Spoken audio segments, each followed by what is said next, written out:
đây mê mê đào màu nào một chne ai riết mà này mình trôi lên trơn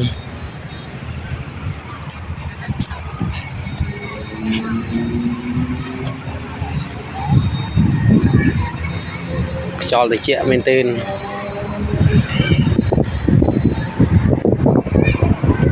mà này cái trình bị thôi càng nghe khác là hơi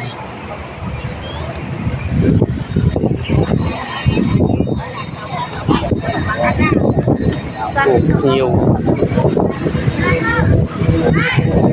một cái trơn còn cùi lên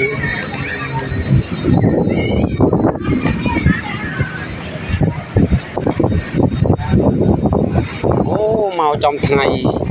riêng lên tiệt màu pram chieng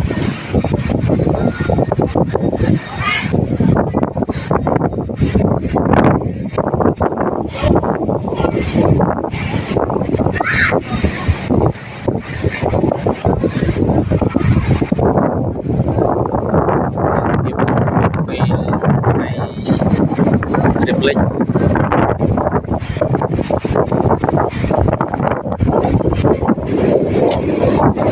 về bóng hồn tràn với con quỳ là một này